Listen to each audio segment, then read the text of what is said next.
So it's been a while since I've done a DWP story or a universal credit story, and it's not because there aren't stories out there, I just haven't had the time. But I figured this would be a good one to get back into. So, reported by Alex Teffin at Universal Credit Surfer, and apologies if I pronounce your last name wrong. DWP sneaks in £7,300 cut to pension couples with a working age member. Links for all this will be down below, of course. So, couples with one pension age claimant and one below the state pension age are currently able to claim pension credit as a joint claim. From 15th of May this year, I'm a little behind. 15th of May this year, to make a claimant, the youngest in the couple will also have to be over their pension age. This means that from May, couples will be forced to claim universal credits instead. Universal credits have been proven over and over again to not work. There is no benefit of universal credits. And as I've said before, every single politician who even hints that they support universal credits should never get your vote. Esther McVeigh is a disgusting monster. And so is every single politician that promotes or protects universal credits. It doesn't bloody work. Okay, back to the article. As usual, this change is aimed at pushing people into work, and I suspect save some, in brackets a lot, of cash. In the statement, Parliamentary Under Secretary of State for Pensions and Financial Inclusion, Guy Opperman, MP, said this change will ensure that the same work incentives applied to the younger partner as applied to other people of the same age. A taxpayer support is directed where it is needed most. As someone who works in care, I've worked in nursing homes and I work in care homes for adults with severe learning disabilities. That statement is absolute bullshit.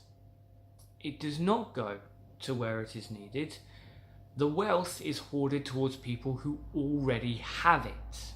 And let's face it, if you're within a year or two of retirement, you should be able to retire if you can't physically work. But that's not the system that we have. They are forced onto universal credits. Much like the Victorian poorhouses, it will be remembered in history as a disgusting stain on this country's history.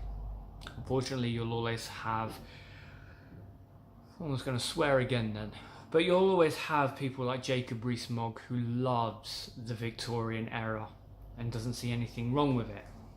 Yes, Jacob Rees-Mogg is a disgusting human being. Who knew, except everyone who is actually paying attention.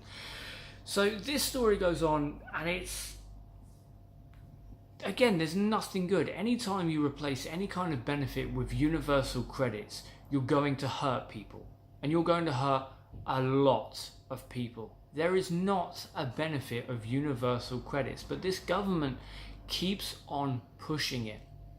So again, along with other videos where I've talked about universal credits, contact your local MP again and tell them just how repulsive universal credits are.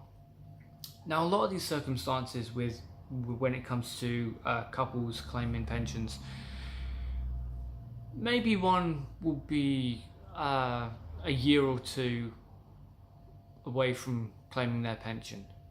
But with the pension states the way they are, you could lose your pension at any time. And by putting people onto universal credits instead of paying a pension, effectively the DWP is going to be saving themselves over £7,000. £7,000 is nothing to wealthy people. I mean, hell, Jacob Rees-Mogg isn't paying tax, and yet we are expected to live on a pittance. This is absolutely disgusting. Definitely check out Universal Credit Surfer. Again, I will leave all the the social media links for me, Bam Gibson 30, and for Universal Credit Surfer down below. There's even an Instagram. I don't even know. Brilliant. Whew. Honestly, I'm grateful that people like this do spend a lot of their time covering this stuff, because I sadly can't. But if you are interested in what the DWP is, Alex and JSUK News are some of the best people to follow. I will leave the links down below. Enjoy your Sunday.